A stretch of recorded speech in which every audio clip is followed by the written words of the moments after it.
स्वागत है आपका अपना प्यारा सा यूट्यूब चैनल तनवीर सर पर। आप सभी को मेरा प्यार भरा नमस्कार।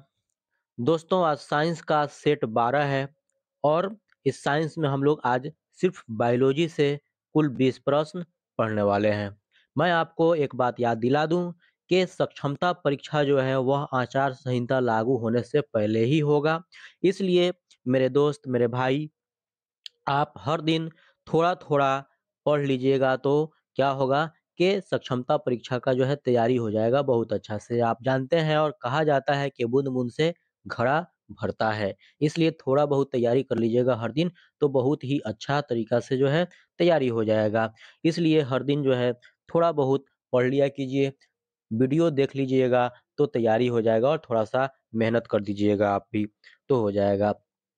चलिए, क्वेश्चन आंसर शुरू करने से पहले जो है हम एक रिक्वेस्ट कर रहा हूँ कि आप में से जो कोई भी नए हैं, अभी तक चैनल को सब्सक्राइब नहीं किए हैं, तो प्लीज़ एक सब्सक्राइब करके, लाइक करके, कमेंट कीजिए और अपने दोस्तों को शेयर ज़रूर कीजिए।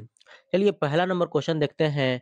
इनमें किसके कारण रक्त लाल होता है? रक्त का मतलब होता है खून, यानी किसके वजह से ब्लड जो है रेड होता है, रक्त लाल दिखता है? तो वह हीमोग्लोबिन की वजह से होता है, इसलिए इसका ऑप्शन नंबर ए होगा, हीमोग्लोबिन। हीमोग्लोबिन के कारण रक्त लाल दिखता है। क्वेश्चन नंबर 2 देखते हैं। क्वेश्चन नंबर 2 कहता है, ऑक्सीजन का वाहक कहलाता है भई।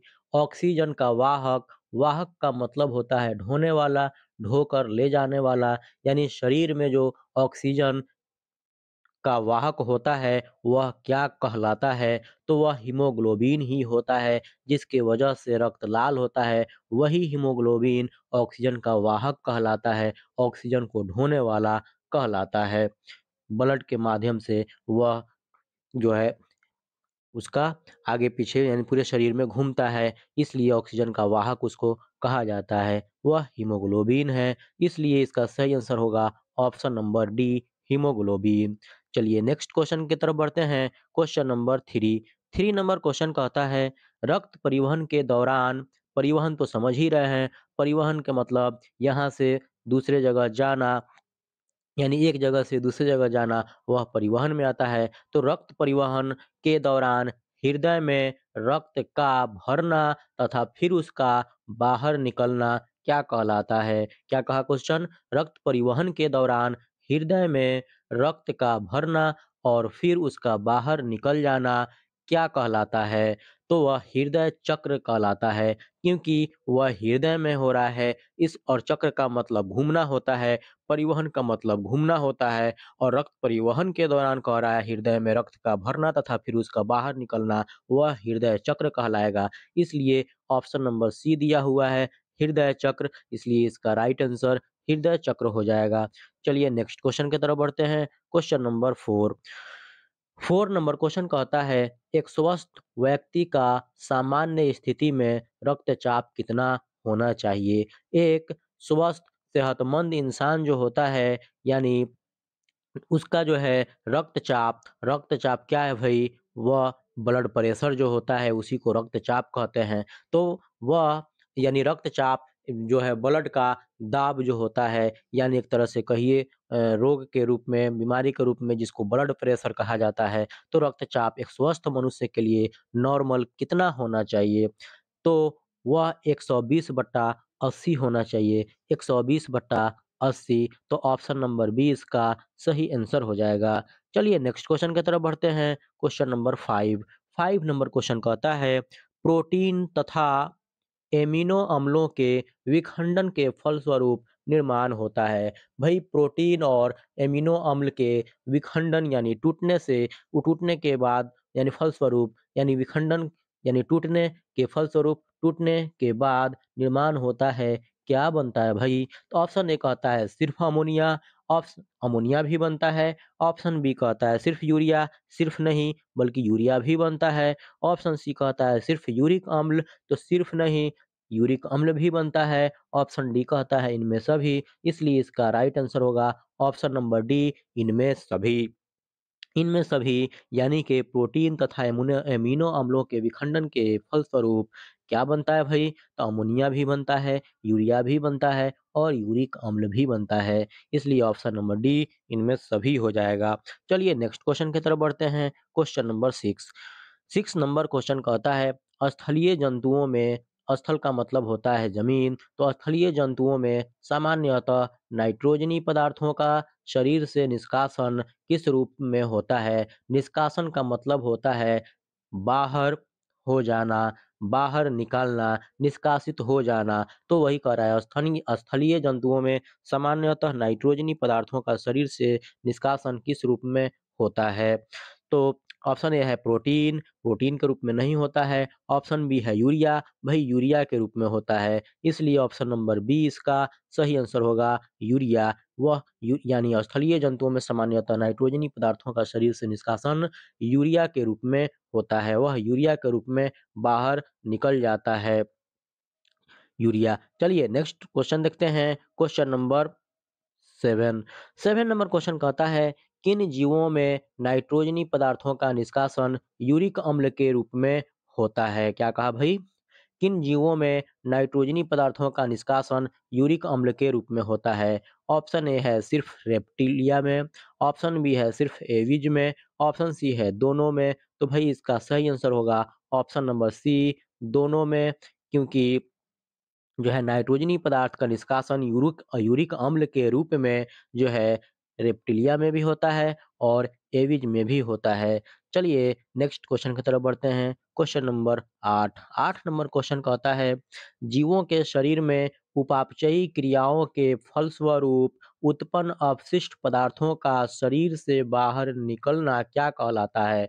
ध्यान देंगे यहाँ जीवों के शरीर में उपापचयी क्रिया कह रहा है। तो उपापचयी क्रिया का मतलब ये हुआ कि मानव शरीर जो होता है, तो शरीर के अंदर जितने भी रासायनिक क्रिया होती है, वह पूरी तरह से उसको समूह के रूप में हम उसको सभी को उपापचयी क्रिया कहेंगे। तो जितने भी क्रिया होते हैं रासायनिक क्रिया, उसको उपापचयी क्रिया कहा जाता है। तो उपापचयी क्रिया के बाद उत्पन्न उसमें अपशिष्ट पदार्थ, अपशिष्ट का मतलब आप समझ जाइए कचरा, अपशिष्ट का पदार्थ का मतलब ये हुआ कि हम लोगों के शरीर में जो पदार्थ बेकार हो गया, हमारे काम का नहीं है, उसको अपशिष्ट पदार्थ कहेंगे। अपशिष्ट का मतलब सीधा-सीधा कचरा समझ जाइए कि जो हमारे लिए जो बेकार हो गया, तो वो अपशिष्ट पदार्थ कहलाया। तो हमारे शरीर में जो है रासायनिक क्रियाओं के फलस्वरूप यानी उपापचयी क्रियाओं के बाद जो भी अपशिष्ट पदार्थ है, कचरा है, उसको जो है शरीर से बाहर जब निकलना निकलना वह क्या कहलाता है? तो भाई उत्सर्जन कहलाता है। अब डेफिनेशन भी हो जा रहा है कि जीवों के शरीर में उपापचयी क्रियाओं के फलस्वरूप उत्पन्न अपशिष्ट पदार्थों का शरीर से बाहर निकलना उत्सर्जन कहलाता है। इसलिए इसका सही आंसर होगा ऑप्शन नंबर बी उत्सर्जन। चलिए नेक्स्ट क्वेश्चन की तरफ बढ़ते हैं। Question number 9। 9 नंबर क्वेश्चन कहता है वृक्क का भीतरी नतोदर सतह क्या कहलाता है? भाई वृक्क क्या है? वृक्क एक हिंदी शब्द हो गया। वृक्क यानी कि गुर्दा, और वृक्क और गुर्दा जो है वृक्क यानी गुर्दा, इसको इंग्लिश में किडनी बोला जाता है। वृक्क यानी गुर्दा, इसको इंग्लिश में क्या बोला जाता है? किडनी बोला जाता है। तो वृक्क का भीतरी नतोदर सतह क्या कहलाता है भाई? तो वह हाइलम कहलाता है। ऑप्शन नंबर सी क्या कहलाएगा? हाइलम कहलाएगा। चलिए नेक्स्ट क्वेश्चन की तरफ बढ़ते हैं। Question number 10। 10 नंबर क्वेश्चन कहता है वृक्क की रचनात्मक तथा क्रियात्मक इकाई क्या है? क्या कह रहा है? वृक्क की रचनात्मक तथा क्रियात्मक इकाई क्या है? तो वृक्क जो है उसका रचनात्मक और क्रियात्मक इकाई नेफ्रॉन होता है। क्या है भाई? वह नेफ्रॉन होता है, इसके लिए इसका सही आंसर होगा नेफ्रॉन। अब ध्यान देंगे ज़रा-सा वृक्क जो है यानी कि किडनी जो है, किडनी ही क्या करता है? पेशाब बनाने का काम करता है। किडनी ही पेशाब बनाने का काम करता है। अब इसमें भी वृक्क जो है यानी किडनी, इसमें नेफ्रॉन सबसे इम्पोर्टेंट हो गया, सबसे महत्वपूर्ण हो गया, क्योंकि नेफ्रॉन जो है यह पेशाब बनाने के लिए यानी मूत्र बनाने के लिए एक ये किस तरह का काम करता है भाई? तो कारखाना में जैसे कोई काम चलता है, उसी तरह से ही वृक्क में नेफ्रॉन समझिए कारखाना के जैसा काम करता है पेशाब बनाने का, है ना? चलिए नेक्स्ट क्वेश्चन की तरफ बढ़ते हैं। क्वेश्चन नंबर 11 11 नंबर क्वेश्चन कहता है कि नेफ्रॉन के किस भाग में ग्लोमेरुलस अवस्थित होता है? नेफ्रॉन जो है उसके किस भाग में ग्लोमेरुलस अवस्थित होता है? ऑप्शन ए है अवरोही चाप में, ऑप्शन बी है हेनले का चाप में, ऑप्शन सी है संग्राहक नलिका में, ऑप्शन डी है बोमैन संपुट में। तो इसका सही आंसर होगा बोमैन संपुट में। बोमैन संपुट क्या हो गया? एक रचना हो गया, यह एक प्याला के जैसा बना होता है, दीवार होता है, संरचना होता है जो प्याला के जैसा बना होता है। इसी यह बोमैन संपुट कहलाता है। तो नेफ्रॉन के किस भाग में?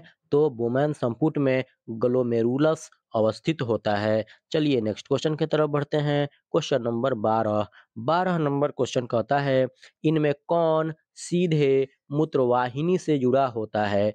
मूत्रवाहिनी का मतलब ये हुआ कि वृक्क से लेकर के मूत्रवाहिनी का काम क्या होता है भाई? तो वृक्क यानी कि किडनी से लेकर के मूत्राशय तक यह पेशाब ले जाता है ढो करके। कहाँ से? वृक्क से लेकर के मूत्राशय तक पेशाब ढोने का काम किसका होता है? तो मूत्रवाहिनी का होता है। वही क्वेश्चन कर रहा है, इनमें कौन सीधे मूत्रवाहिनी से जुड़ा होता है? तो वह सामान्य संग्राहक नली होता है, नली से जुड़ा होता है। यानी क्या है? संग्राहक नली का नहीं, सामान्य संग्राहक नली। ऑप्शन नंबर सी सामान्य संग्राहक नली सीधे मूत्रवाहिनी से जुड़ा होता है। चलिए नेक्स्ट क्वेश्चन की तरफ बढ़ते हैं। क्वेश्चन नंबर 13 नंबर क्वेश्चन कहता है, मूत्र का पीला रंग निम्नलिखित में किसकी उपस्थिति के कारण होता है? मूत्र का पीला रंग, पेशाब जो पीला होता है वह किसके कारण होता है? तो वह यूरोक्रोम के वजह से होता है। किसके वजह से होता है भाई? यूरोक्रोम की वजह से होता है। इसलिए इसका सही आंसर होगा ऑप्शन नंबर ए यूरोक्रोम। मूत्र का पीला रंग यूरोक्रोम की उपस्थिति के कारण होता है। चलिए नेक्स्ट क्वेश्चन की तरफ बढ़ते हैं। क्वेश्चन नंबर 14 नंबर क्वेश्चन कहता है, डायलिसिस मशीन किस तरह का कार्य करता है? ध्यान देंगे जरा सा। डायलिसिस मशीन जो होता है यह कब लगाया जाता है, कब यूज होता है? अगर कोई रोगी है, पेशेंट है, तो जब उसका वृक्क खराब हो जाता है, यानी कि किडनी खराब हो जाता है, यानी कि गुर्दा खराब हो जाता है, तब डायलिसिस मशीन का इस्तेमाल किया जाता है। और डायलिसिस मशीन क्या हो गया? एक तरह से कृत्रिम मशीन हो गया। यानी कि जब हमने अभी कहा कि जब किडनी यानी कि वृक्क खराब हो जाएगा, तब डायलिसिस मशीन का इस्तेमाल किया जाता है। यानी कि डायलिसिस मशीन एक तरह से कहिए कृत्रिम गुर्दा है, कृत्रिम किडनी है, कृत्रिम वृक्क है। इसलिए ऑप्शन नंबर सी इसका सही आंसर हो जाएगा, कृत्रिम वृक्क का। डायलिसिस मशीन कृत्रिम वृक्क की तरह कार्य करता है, क्योंकि वृक्क जो होता है, कृत्रिम डायलिसिस मशीन क्या करता है? शरीर से पहले पूरा ब्लड को बाहर निकाल लेता है और उसके बाद उसको साफ कर कर देता है कुछ ही घंटों में। तो डायलिसिस मशीन कृत्रिम वृक्क के जैसा कार्य करता है। चलिए नेक्स्ट क्वेश्चन की तरफ बढ़ते हैं। क्वेश्चन नंबर 15 नंबर क्वेश्चन कहता है, मूत्रवाहिनी वृक्क के किस भाग से बाहर निकलता है? मूत्रवाहिनी अभी अभी कुछ देर पहले इस तरह का क्वेश्चन आया था, लेकिन इस क्वेश्चन को उलट दिया गया। अब मूत्रवाहिनी जो है वृक्क यानी किडनी के किस भाग से बाहर निकलता है? तो हाइलम से निकलता है। अभी अभी पहले वाला क्वेश्चन में हमने पढ़ा हाइलम के बारे में, तो हाइलम से ही निकलता है, शीर्ष से नहीं, निचले भाग से नहीं, हाइलम से निकलता है। किससे भाई? हाइलम से। तो ऑप्शन नंबर सी इसका हो जाएगा, मूत्रवाहिनी वृक्क के हाइलम से बाहर निकलता है।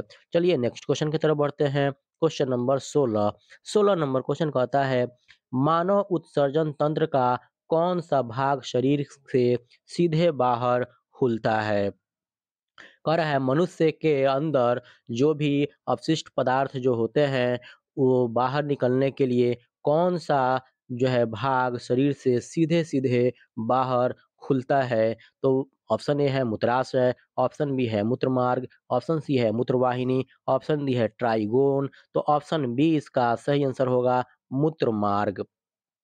क्योंकि जो भी अपशिष्ट है वो क्या है मूत्र मार्ग के द्वारा बाहर निकलता है, इसलिए मानव उत्सर्जन तंत्र का मूत्र मार्ग जो है वह शरीर से सीधे बाहर खुलता है। चलिए नेक्स्ट क्वेश्चन की तरफ बढ़ते हैं। Question number 17। 17 नंबर क्वेश्चन कहता है वृक्क बाहर से संयोजी ऊतक तथा अरेखित पेशियों से बना जिस रचना से घिरा होता है वह क्या कहलाता है? यानी वृक्क जो है, किडनी जो है वह बाहर से संयोजी ऊतक तथा रेखित पेशियों से बना एक रचना से घिरा होता है, वह क्या कहलाता है? तो भई वह कैप्सूल कहलाता है, क्योंकि वह उसी आकार से घिरा होता है, उसी आकार में बना होता है, उसी इसीलिए उसको कैप्सूल कहा जाता है। इसलिए ऑप्शन नंबर ए इसका सही आंसर हो जाएगा क कैप्सूल।